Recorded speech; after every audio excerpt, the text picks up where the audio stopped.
Hey, Mac, it seems to be a thing for us. Whenever we do one of these presentations, there's always some major internet outage. None of it's our fault, but it's just Murphy's Law. Okay. All right.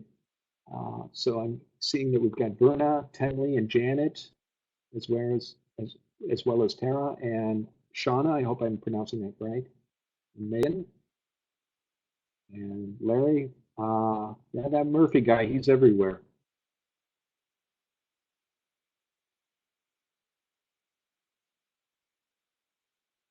Okay. What do you think, Ben? Shall we get started in a moment? You're the boss, Mac. Okay. All right. So I We know should probably people will be explain to joining us folks. for the next few minutes, but We, go ahead, Mac, we Ben. should probably explain to folks that the situation today is a little bit unique because we are on opposite sides of the country today. That's true. Ben is in our downtown Portland office. There on Southwest Fifth Avenue across from Macy's. And I'm actually attending a conference. I'm in Gainesville, Florida. I don't know if there are any Gators in the audience, but the conference is happening at the University of Florida. As many of you may know, I run two businesses. One is MaxList, which helps people find reward in creative work, and the other is Prichard Communications. And we work with foundations, nonprofits, and purpose-driven brands, and we specialize in social change communications.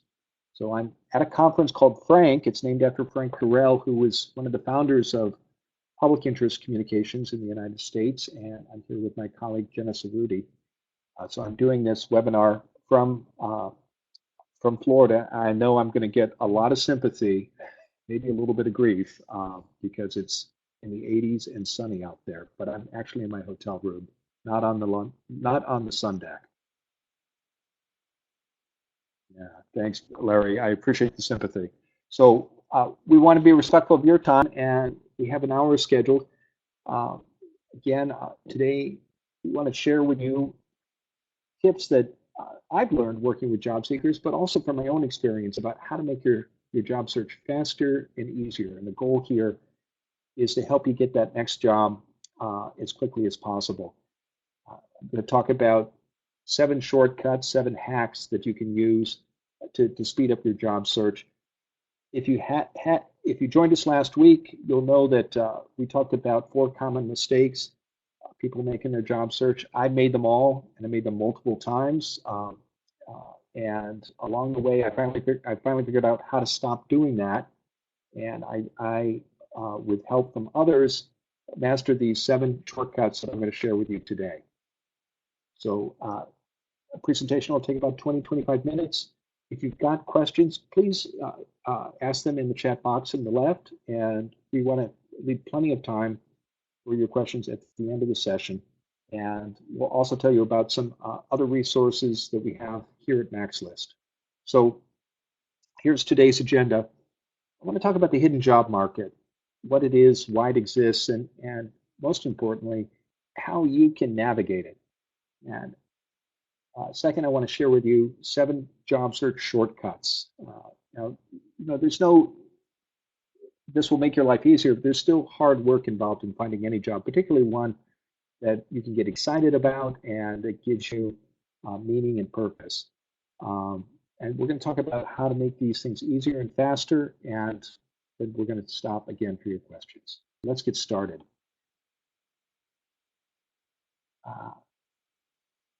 And Ben, can you help me?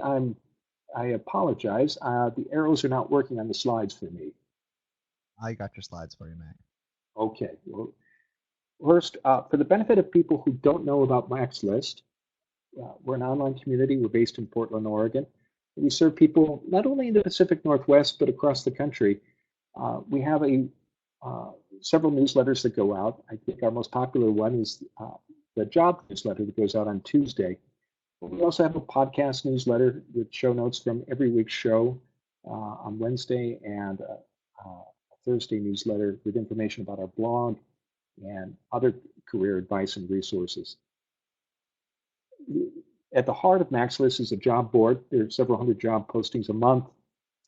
And if you haven't checked out the job board, I encourage you to do so. And sign up for the newsletter as well on Tuesday, and you'll hear about the jobs on a regular basis.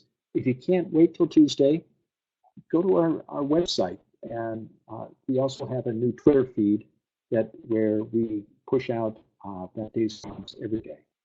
So it's that's MaxList, and let's talk. Let's move on, Ben. So let's talk about the hidden job market.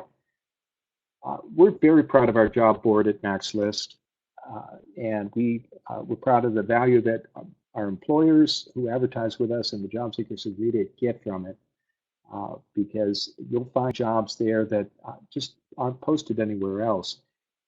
But here's the deal about job boards, and I'm a job board operator. Most jobs never make it to a public posting. These are hidden jobs, and they're filled largely by word of mouth.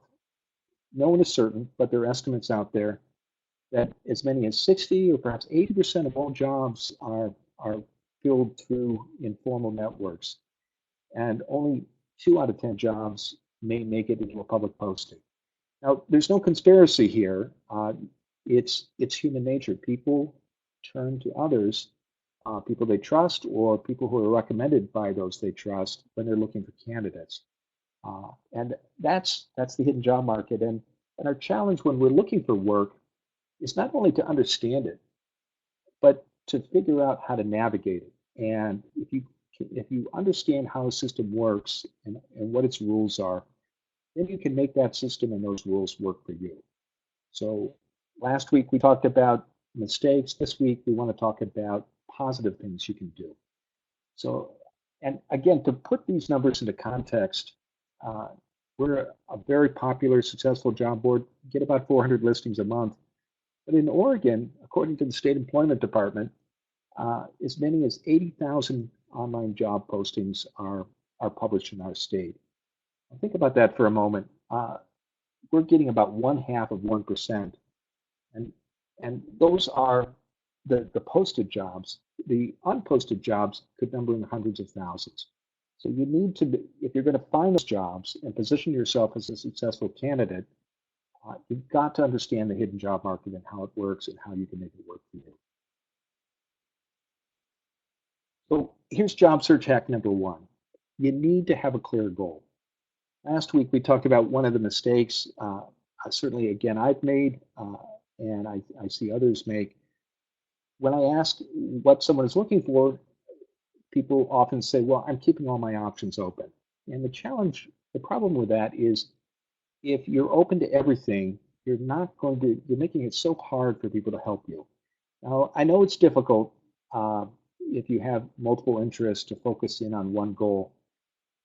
People who I see manage this well, if they're uncertain about the goal they want to pursue, they have a short list of 2 or 3 goals, and they share those. So as you think about what it is you want to do, write it down. And if you're torn between perhaps working as a teacher or a nonprofit job in a particular field, or doing something at a private school rather than a public school, whatever the goals might be, say them out loud, write them down, and tell people about them and explore them. And what I find in working with job seekers, and certainly from my own experiences, you figure out pretty quickly through informational interviews and other kinds of conversations where your energy and your is going, and that'll help you get clear about where you want to be. So let's move on to hack number 2. Say where you want to go. Again, this is related to keeping all my options open, but if you don't tell people where you want to work, they can't help you. And this is partly about goals, but it's also about the companies or the field or where you want to work. And when you tell people what you want to do, you make it easy for them to help you. You say, well, gosh, I'd really like to work for a nonprofit in human services in the Portland area that focuses on housing. That's a pretty specific idea. And if you can get even more specific and move beyond that goal and say, here are the 5 nonprofits in Portland's housing community that interests me, and I'd love to connect with people at those places. They may not be hiring. The person you're speaking with may not know anyone there, but you never know. And the clearer you get about where you want to go, and the more you say it out loud, the more you'll uncover opportunities and make connections at those organizations. Hack Hey, number Mac. 3. Yeah. Mac, before we move on, Yes. we have a question here from Megan K, who asks, Okay. how specific do you need to be? Do you need to know the specific company and industry? It's a great question, Megan. I find in conversations with job seekers, usually people have a list of companies or organizations where they want to work, or at least that interest them. And so often people are carrying that around in their heads. And my advice is not only say it out loud, but look for ways to connect with people inside those organizations or companies. So you can find out about their cultures, introduce yourself, ask questions about how they hire and where they look when they are hiring. And the more intelligence like that you get, you'll find two things happen, Megan. One is you quickly find out if that's a place where you want to work. And second, if it is indeed a place where you want to be, you're positioning yourself as a great candidate because people will remember those conversations. You'll make a positive impression. You'll share your goals, and you'll also get insights into how those places operate and hire. So it may be 6, 12 months could go by, and you'll see that a position is posted to that organization after you've had a conversation or two with people there. And that gives you a perfect opportunity to go back, if it's indeed a place where you'd like to be, and apply. And again, people hire people they know or who are recommended to them by people they trust. It doesn't have to be a weak tie. It could be just a series of 1 or 2 conversations, but that is a terrific way to stand out in a crowded stack of resumes.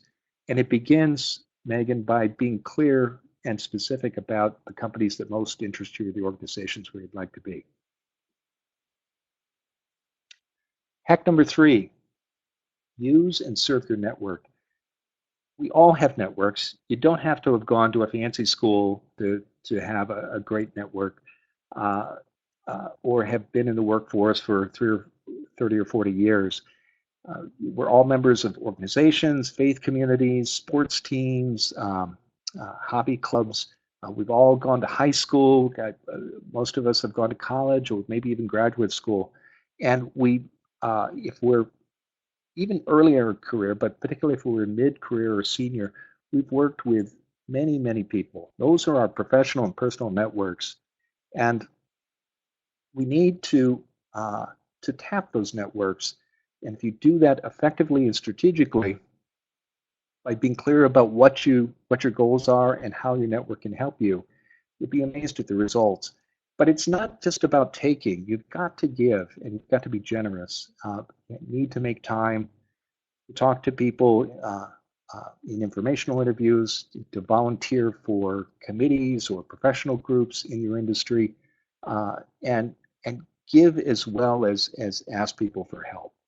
And if you do that, your network will not only grow, it will open doors for you that were always there, but if you don't use your network thoughtfully and strategically, you may never see those opportunities. Now, do we have another question here, Ben, from Kevin? Good eye, Mac. Kevin actually asks, does hiring people you know also translate to government positions?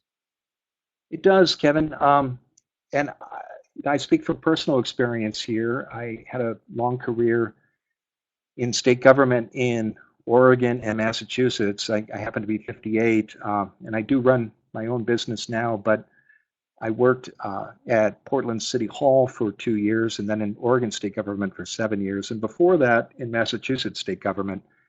And as you may know, Kevin, often in particularly in agency jobs, there's a very formal hiring process that includes publicly posting positions, filling out complex forms, maybe even writing some essays, and then often there's a meeting with a hiring committee. And these processes you often have to go through, but in my time in government and in the people that I know in my own network, and certainly again in my own experience, the candidates who are most successful often have built relationships with people on those hiring committees or inside those agencies, uh, and and that serves them well when they're sitting on the other side of that interview desk, and they are a known quantity. Because usually when a process like that moves forward, Kevin, in the end you're going to have 3 or maybe 5 finalists, all of whom are perfectly qualified to do the job. But the people who have the personal connections, and again, these could be weak ties, have an advantage. Now, those are the formal public agencies. With elected officials and political appointments, and those do exist in Oregon. Often those jobs are never advertised, and they're filled through networking. I happened to work for a governor of Oregon, and I had 3 jobs that never got posted. They were competitive. I had to go through an interview process, but they were filled by word of mouth. And so one of the advantages I had in those hiring processes was I had worked with the hiring managers on 1 or 2 projects before the interviews, and that that provided an advantage. I think that served me well in the interview process. Great. Well, let's move on. Hack number 4: tell people you're looking for work. Um, just the other day, I had a conversation with somebody who's exactly my age, who talked about how hard it was when he lost a job that he strived to get for years. He wanted to be the vice president of marketing at a large corporation in the East Coast, and he achieved that goal at 40, and then he lost that job because of a recession at age 41, and he didn't tell people he was looking for work because he was embarrassed and ashamed. And I understand that it's hard when you lose a job through no fault of your own, or through other circumstances. But if you don't tell people that you're looking, you're missing out on opportunities uh, for your friends and your family and other members of your professional networks to help you. So just be clear about not only that you're looking for work, but what you're looking for. And again, people want to help, and to make that happen, you've got to tell them that you need their help. Mac, we have some questions about this. Great. Natalie Nelson asks, how do you recommend we tell people we are looking for work? Is a Facebook post too desperate sounding? And Kirk asks, what about LinkedIn? These are great questions. On one-on-one conversations, I think if you're meeting people for the first time, it's very common for folks to say, "What do you do for a living?" And I think if you're between jobs, you say, "Well, I just left a position at X, and I'm in transition. I'm looking for a position doing Y. I'm particularly interested in companies like A, B, and C." And you don't want to turn a social conversation into an informational interview, but often people will nod, and that could lead to a conversation about those companies or about your goal, and you let the conversation go where it might. Uh, I think with Facebook, it's if you're updating your status, uh, I wouldn't put something like between or in transition, or um, unemployed, obviously, but looking for just I would lead with what it is you do for a living. So if you're a marketing professional and you've lost your position, say at a local firm, for occupation, put down that what you do for a living, and the same with LinkedIn. When I talk to career coaches and recruiters who hire, they strongly recommend against putting on LinkedIn in transition, or looking for new opportunities in whatever field you might work in. Instead, describe your occupation and use your profile to talk about what you've accomplished and what you offer. Okay, I'm seeing some comments here. Now, Ben, you've got a view here. Yeah, so personally, I think Facebook is a great place to let people know that you're looking for work. Your Facebook friend list is filled with loved ones, family members, good friends, old acquaintances from high school, maybe a couple frenemies. But most of the people on that list are folks who know you and trust you. And these are the people who are most willing to help you out. And as I always tell job seekers, you might know what your parents do for a living or what their uncle does for a living, but you don't know what your uncle's best friend does for a living. And he might have an opportunity that's perfect for you, but he can never give you that advice or steer you in that direction if he doesn't know you're actually looking for a job. Yeah, I do agree, Ben. I think what I think is can be ineffective is the uh, I, the sort of the blanket Facebook post that sounds um, anxious, and if so, I think once again, if you're clear about your goals and you want to connect with the people in your Facebook network, I think it's better to do it in general one-on-one. And I strongly recommend against I don't see these as often anymore, but there seemed to be a time when you'd get an email that was sent out to 100 people, said, I'm looking for work. If you hear of anything, let me know. And there's the problem with a communication like that is it's not strategic. You don't know what the person is exactly looking for. It's well intentioned. I understand the motivation behind it, but I think you're better served by reaching out to a few people who align with your goals and who can help you get into the companies or organizations that most interest you rather than a blanket announcement. Absolutely, Mac. And that gets back to your first point about being real clear about what you're looking for. Yeah. And we have a question here from LinkedIn, from Larry, who asks about Okay. LinkedIn, and he says, many people are using the quote, actively seeking new opportunities as their status. And that's what we're told recruiters are looking for. Yeah. I've heard it both ways, Larry. Most of the recruiters and the career coaches I've worked with have uh, encouraged people to just focus on their occupation and not actively seeking new opportunities.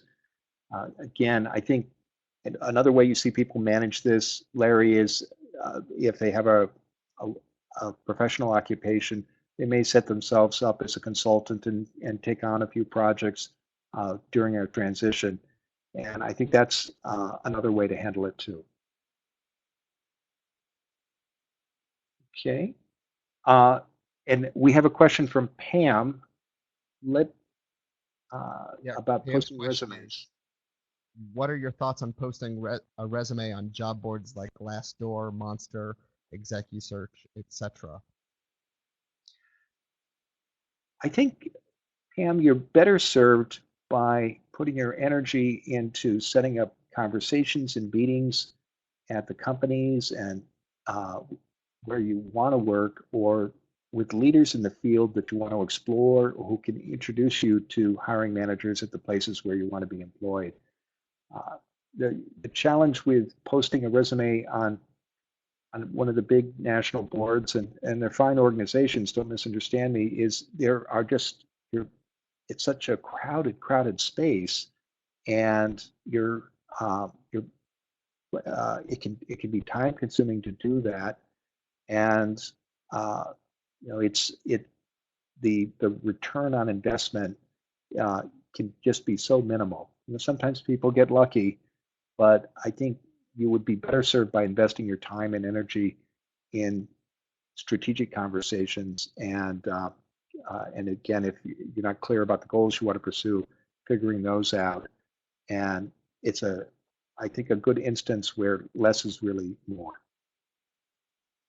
We have one more question here before we move on Sure. to hack number 5, Mac. This one comes from Tenley, who Okay. asks, is there a way to let people on LinkedIn know that you are seeking opportunities without spelling it out? Is it a button or box in which you can check that allows recruiters using LinkedIn to see? I've heard this is better than spelling it out that you are seeking work on your profile. Well, Tenley, I'm impressed. I didn't know about this feature. I know LinkedIn is rolling out a new interface, and maybe this is part of it. Um, I don't know about you, Ben, but I found magically starting yesterday, the new, when I log into LinkedIn, I've got the new interface. It's very different than the old one. So this is something I need to learn more about. It sounds interesting, Tim. I appreciate you sharing it with the group. Let me chime in one thing here. This is advanced preview of a podcast that will come out in a couple of weeks. We had an interview with someone who was a LinkedIn expert. And one of the things he said was that recruiters who are on LinkedIn are searching for keywords around the jobs that they're searching for. And so they don't typically look for, they're not looking specifically for people who are looking for new opportunities. They're looking for skill sets. And in this job market, frankly, it doesn't matter whether you're actively looking for work or not. If you've got the right skill set, they're going to reach out to you and want to talk to you and perhaps poach you from your existing job. So I think the key area to spend your attention on in LinkedIn is really maximizing the right keywords that show up in your profile so that recruiters can find them. Terrific. And I see Larry has added in the chat section instructions about how you can find the feature that Tenley just shared with us. So I encourage people to check that out. I certainly will, Tenley and Larry. And Larry, thank you for finding that. We do have a question from Dana about LinkedIn and do you recommend it? I do, Dana, for a couple of reasons. One, employers Google us when we're candidates for jobs. It's one of the first things they do. There's lots of research that shows it happens. So for better or worse, we're all going to get Googled when we turn in an application. So what will employers see about you? Because LinkedIn has such a powerful network, it has more than almost 500 million members globally now.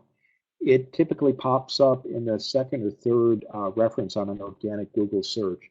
And you want to take advantage of that because you control that page and it's a chance to make a great impression and put your best foot forward. So plug into it and make it work for you.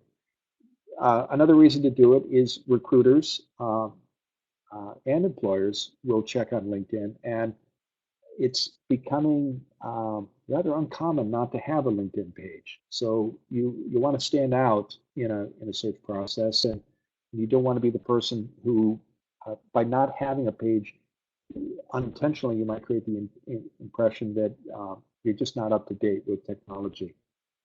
But finally, it's just because you control the page, you have a chance to tell your story, and it's free. It takes some time to build a good LinkedIn profile, but no more than half a day or a day, and you can spread that over a week or two. Okay. Mac, let's talk about informational interviews. Well, this is one of my favorite subjects. Poor Ben has heard me on this topic many times, but this is hack number 5. And for those who don't know about informational interviews, these are structured conversations. They run 20 to 30 minutes. They typically have 3 parts. The first is you introduce yourself, share your story and your goals, what it is you hope to do in your job search or in your career. The second part of an informational interview is you ask 3 to 5 focused questions about something in that field or at that company or organization or in that job that interests you. Now, often people use those questions to address objections they have about their candidacy. For example, I've worked in corporate communications. Now I want to work in government. But I won't be a good candidate because fill in the blank. I don't know what the objection might be. Maybe because I don't have any government experience. Maybe because the organization where I want to work is a small one and I was at a large organization. Turn those objections around into questions in the form of what advice would you give someone, for example, who wants to make the transition from corporate to government communications. And if that's a transition you want to make, find people who've done it and ask them how they did it. And people love to share their stories and will give good advice. And if you ask strategic, thoughtful questions, you'll get great advice. So that's the second thing you do in an informational interview. And the third is you grow your network. You ask for advice about other people you might contact, other industry leaders, perhaps people at companies or organizations where you want to work. You should always research the person you're meeting with, read their company webpage. Maybe in checking their LinkedIn profile, you've discovered that they know people at a company where you want to work, and it's perfectly appropriate to say, are there others you would recommend I talk to? For example, I see you know Mary over at Mercy Corps. Would it be all right if I used your name and reached out to Mary and asked for an informational interview? So people take these meetings knowing that you will ask for recommendations about contacts, that you will ask for advice, and that you will want to talk about your job search and your goals. So you can do those three things in 20 to 30 minutes. And it's those conversations that will help you uncover the hidden jobs that are never posted. They will also give you great insights into the organizations and the places where you want to work and what hiring managers are looking for. Often what happens is these conversations, you meet with someone a month or two later, a job posting crosses their desk. There's an email from someone who says, I'm looking for candidates for this position, and people will say, oh, I met with this lady Mary, she was terrific, you should reach out to her, or that person will forward the posting to you. It takes time, but this is your main one of the main vehicles you can use for not only uncovering hidden jobs, but getting them. Okay, hack number 6, go to industry events in your field. Don't wait again until you're job searching, but whether you're employed or between positions, you need to be active in your industry. We all have professional associations with no matter what our occupation may be, and you don't have to become the president or even chair a committee, but you should be an active member and look for ways to volunteer and give your time. When you go to events like this, you will meet the people in your field, and you'll meet middle and senior leaders, and who more likely than not are going to be on the other side of the table when you're interviewing for a job. If you know them through the group and they see you asking questions, or perhaps volunteering on a committee, or just making a good impression, it's going to serve you well when you're applying for positions in that industry. We move on to number 7, volunteer in your field. And this is related to getting involved in your industry. When by being a volunteer, whether it's for your professional association or some other organization, you give people a chance to see what you can do outside of your normal employer. And I'm a big fan of doing short projects, particularly events. If you can agree to organize a lunch program or a reception or a one-time event, it gives you the opportunity to shine and also to build relationships quickly with people in your industry, and they will think positively of you when opportunities pop up at their organization. So those are the 7 hacks. Again, last week, and I know some of you were on last week's webinar, there were 4 mistakes, and I've made them all. And so I say this with compassion. Keep your options open. You need to be clear about what you want. And again, if you're not clear, and that's normal, I've gone through that myself, and I've seen some very talented people get stuck as well.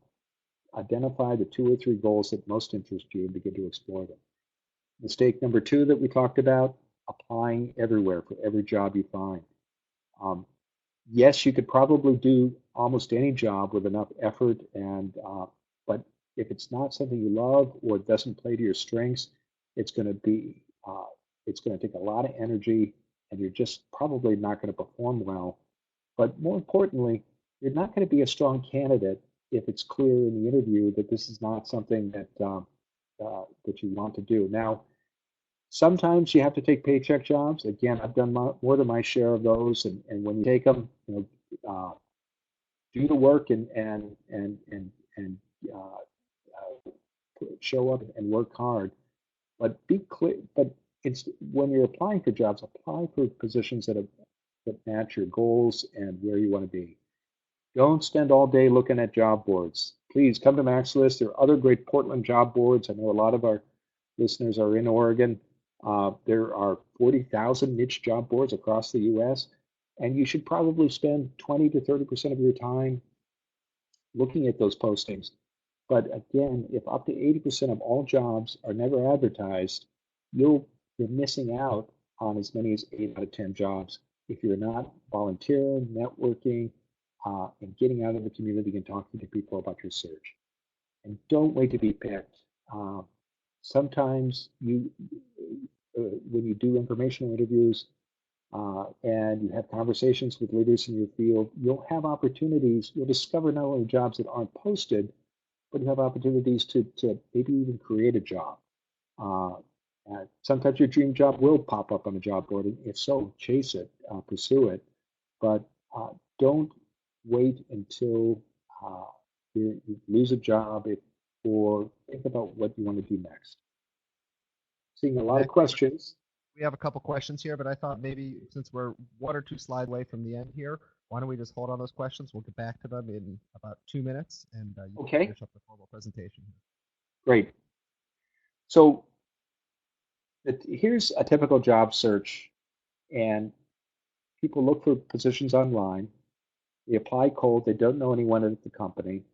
They don't get a response, and they get worried, and naturally so. It's a very stressful process to go through. And often people go through this for about 6 months, and then they realize it's not working. And so our hope today, and in the educational and training work we do, is to help you break this cycle. Because again, both Ben and I have been trapped in this as other members of the MaxList team, and there's a better way to do it. And it involves applying the lessons that we shared today and last week, and learning how to not only understand that hidden job market, but how to navigate it and use it to find jobs that you can love. So we'll talk more about this, but a faster and easier job search is one where you focus on uncovering the best job opportunities and you connect with real people. It's not just about sending out applications. And in fact, if all you're doing is sending out applications, you're going to get frustrated pretty fast because we're human beings. We crave contact. We want to talk to people. And sending electronic forms through the internet and getting no response is would frustrate any of us very quickly. If you're doing your job search faster and easier, you're going to anticipate the objections that hiring managers are going to have about you before you apply. Again, informational interviews are a great way of finding ways by talking to others in the field about how to overcome those objections. And while for many positions, there will always be formal application processes, and you have to respect those. You don't need to rely on those alone. You can do both. You can look for informal routes in a hiring process, even in very formal organizations like government. So you apply these ideas that we've shared today and last week, you're going to see less rejection, less frustration. But most importantly, you're going to get your next job faster, and it's going to be a job you're more excited about. So let's turn to you for your questions. We have about 20 minutes left, and we want to be respectful of your time. I'm seeing a lot of chat in the corner here. Ben, do you want to take us through this? Because I know you've been paying close attention to the comments from our listeners. Sure. First question comes from Catherine. She asks, what would you say about a job posting which has a closing date in just another week? Is it best not to waste time, as they probably have found the applicant in mind? If it's a job that you want, Catherine, and the closing date is a week out, yes, apply. My experience talking to employers and hiring managers is, while some review of the resumes and applications typically does begin right after the job opens, usually the interview process doesn't begin until after the formal closing date.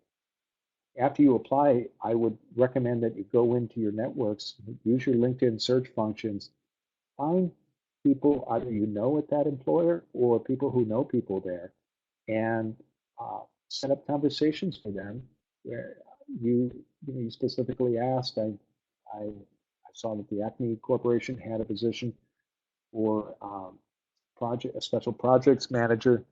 I've applied. I'd like to find out more about the culture of the organization. Would you have 15 to 20 minutes to meet with me personally or talk over the phone? And again, you want to, as much as possible, pursue two tracks, both the formal and the informal hiring process. Our next question comes from Kirk. Kirk asks, what is your opinion of StrengthsFinder? I'm a fan, Kirk. I think it's always good to do self-assessment, whether you use the StrengthsFinder tool. There are other tools out there as well. So, and the clearer we are about what we have to offer others, the more effective we're going to be as candidates when we're applying and interviewing for jobs. And it also helps us understand areas where there's room for improvement that we can work on. Jessica R. has a question about for tips to stand out in applicant tracking systems. I'm not sure if it's stand out or survive. Those are tough. It's a very impersonal process. What people who run those systems tell us are that you need to pay attention to the job postings and the key words and phrases in those postings, and you need to be honest, but look for ways to tweak your resume and your application materials to use those words and address the qualities, the skills, the experiences that the employer wants. I think, again, that can be time intensive. So it's another reason why you need to be strategic about where you apply.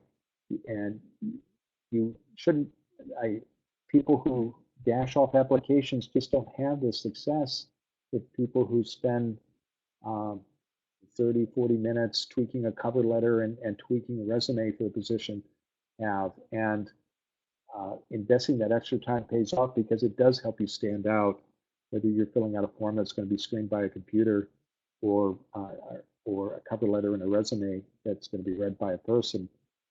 I do think it gets back to my earlier point. It just underscores the value too of seeing if there are other ways besides a formal hiring process that you can get inside the organization. And often there are, and you need to take advantage of those too.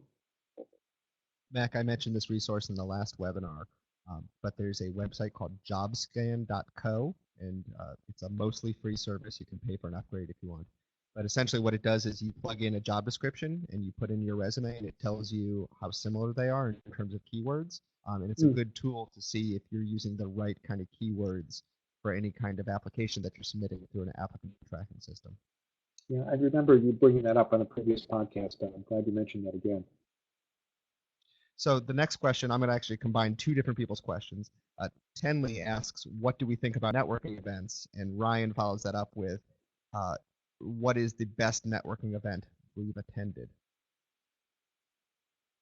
Well, I'm a big fan of networking events. I think you need to you can go to events every night, 2 or 3 a night, but you need to choose thoughtfully. And when you're doing a job search, I think the best networking events are the ones that focus on your industry or the field you want to be in.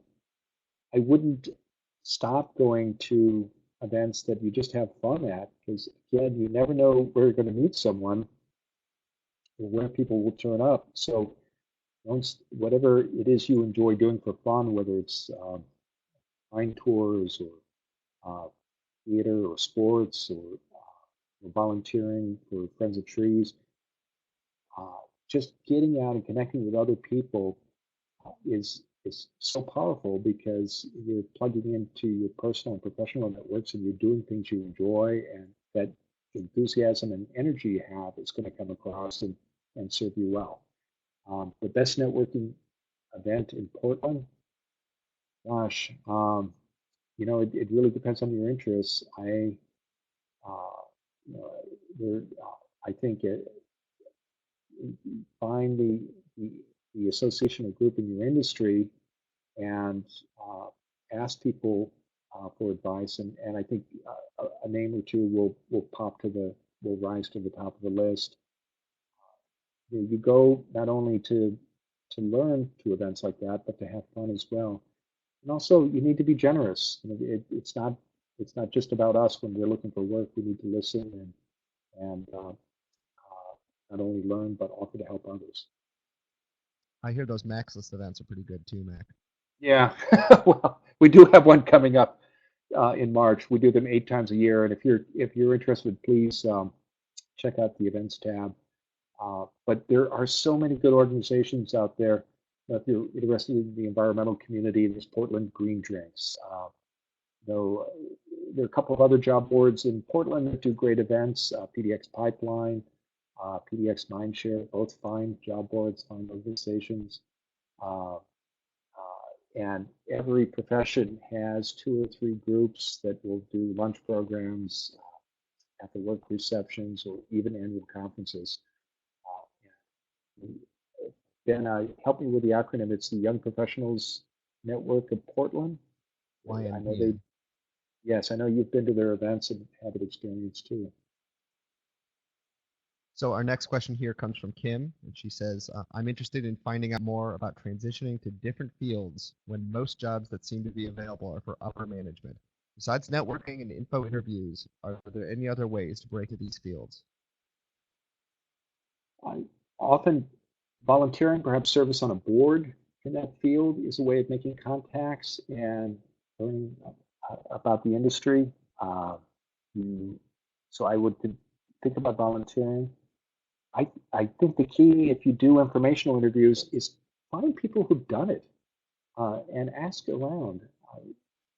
My experience has been many people make career transitions. We all will probably make 2 or 3 sector switches in our careers, and there are we can learn from the others who've already blazed that trail.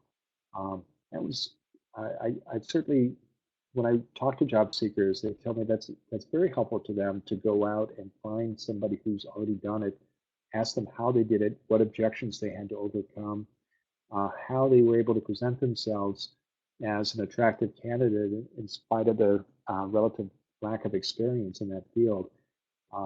We don't have to make this up. We can learn from others, and people by nature generally like to share and love to talk about their successes and share what they've learned. We have a question here from Lauren who asks, any hints or ideas for how to search specifically for a remote job? It's a great question. We did, Ben and I, MaxList did an event with the technology community last September, and there are a number of companies based in Oregon that are hiring remote workers. And I remember the recruiting managers who were on the panel talked about the value of getting in front of them and reaching the people who reached out to them and talked to them about their interests, usually by phone. So in some ways, it's like any other job search. If there's a company that you want to work for and they do hire remote workers, you need to figure out what their hiring process is, and if you know someone inside that company, or how you can network your way in. We also did a podcast interview with Melissa Matthews, who talked about how you can take an existing job and make it a virtual one. In other words, persuade your employer to allow you to work remotely, either at home or at a great distance. And she had good practical tips about how to do that. and I think that was last August. If you just go to our podcast page on the MaxList website, you'll find it. What I remember Melissa saying was her advice was to think about the benefits to the employer if you're trying to make an existing job virtual. What's in it for them in terms of savings and productivity and retention of employees. And she found that in her experience to be much more persuasive with employers rather than starting with the benefits to the employee.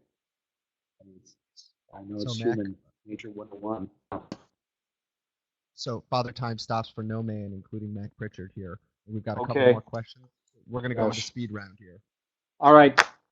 Okay. The next question comes from Verna, who says, I'm looking for a job in academia. The list of qualifications for many teaching positions is very long. I might meet 9 of the 10 qualifications that have eliminated because I'm missing one skill. How can I overcome this? No 2 jobs have the same requirements. A good question, Verna. I would reach out to the employers who are doing the hiring in advance, if possible, and ask. I think your challenge is this: you need to find out what are the absolutes, what are the credentials that you must have, and if you can identify that in advance, you're going to save yourself a lot of anguish and time and trouble. And academia is tough. They can be sticklers about these requirements. So I think the way you find out what the deal breakers are to ask the hiring managers during the process before you fill out a complex application. And as you network in those institutions, talk to managers about what really matters. Because generally, most employers don't expect to get 100%. Of all the desired qualifications. They're usually happy to settle for 70 to 80% because the candidate typically has everything. So if there may be that there is a desired certification or degree or some credential you need that is an absolute must-have, and if it's only one that you need to move forward, and you getting clear about what that is will help you decide whether you want to invest the time and money into getting it. Okay, Mac, 2 more questions. This one comes from Janet. She says, I applied for a very large organization after working there as a temp for 3 months and made some good contacts. I was also referred to the position by a staff member, but I have not heard back. Should I follow up with them? I'm sorry. I followed up once with the hiring manager. I have not heard back. Should I contact him again? Yes. 2 quick things. One, whenever we sit down for interviews, and at the end of the discussion, we should always ask, what's the next step? When do you hope to make a decision? Who should I follow up with? Hiring managers expect to hear that. So don't leave the room without asking those 3 questions. Second, I encourage you to follow the rule of 3. People get busy, people get distracted. Just because someone hasn't responded to your first email doesn't mean that you're not still a candidate and that the position has been filled. So typically, I recommend people, once they've reached out once, they reach out 2 more times. I usually wait a week, or encourage people to wait a week before that second attempt, and then another week, maybe 2 before the third. And typically, not to get too tactical, but when I make the second attempt, I just I write it on top of the first attempt, and then the third one on top of the second and the first attempt. And the third one is very brief, like, I don't want to be a pest. I know you're busy. I'll wait to hear from you, but I'd remain very interested. Usually people reply after the second attempt. Okay, last question here, but this is a biggie. You guess what it's about, Mac? Tell me. So the question here is, what are the most productive approaches to mitigate age discrimination? This is a question we get a lot. There are some tactical tips which listeners probably are familiar with. One is if you're doing updating your LinkedIn profile, you probably only want to go back 15 or 20 years. Take off the dates on your college and university degrees. Um, Again, I'm 58, so I sympathize with this because age discrimination is real. Uh, it's also illegal, but it still happens. Then I think people who are successful at finding work in their 50s and making or switching careers in their 50s, they've demonstrated that they are learners. They're, they know and understand a company's culture and are eager to be part of it. They anticipate questions in the interview about that might be unspoken about their age or their ability to learn, and they demonstrate in their answers that those are not concerns for the why those won't be concerns for the hiring manager. And anything else you'd like to add on that? The 2 points that I would say is first, any organization that discriminates against you purely because you're an older worker, you probably don't want to work for anyway. But as I mentioned in the comments, everyone has some real or perceived weakness in their resume or their work history, or me, Mac, everyone this is true of. But when you form connections with employers before you even apply, you can overcome those barriers. People get to know you, trust you, and whatever reservations they might have in their mind, you basically overcome those just by building that relationship up ahead of time. Great. Well, I know we need to close. So in remaining 2 minutes left, thank you so much for joining us today. We really appreciate your questions because it helps us understand the needs of you, the MaxList community, and helps us serve you better because we hear these questions and it helps us choose the guests that we interview on our podcast and the topics we write about on our blog and the panelists we choose for our events. We also want you to be aware that we've got an online course that's reopening on March 1st. And we tested this in November. We worked with 72 students, and it lays out the principles about the hidden job market that we shared with you today and last week. And most importantly, I think teaches you practical techniques you can use to really jumpstart your job search and not only identify and find hidden jobs, but make yourself an irresistible candidate for them. So we're excited to reopen it. If you'd like to learn more, please visit the website on March 1st. And I know Ben is going to follow up with a quick email about other details. We do have a special early bird price, March 1st through the 3rd, and it's $229. It's a 12-part module. There's also a private Facebook group where Ben and I answer questions, and we do monthly Facebook Live sessions with our students. We also did an open house for our Portland students for the November cohort, and we will do that again this spring. So if you ever wondered what the inside of MaxList looks like, or want to meet Ben, Jessica, Annika, and me, and you're in the Portland area, we'd love to have you. We do have a special. Go ahead, Ben. Oh, it forces us to clean up the office a little bit, Mac. Yes.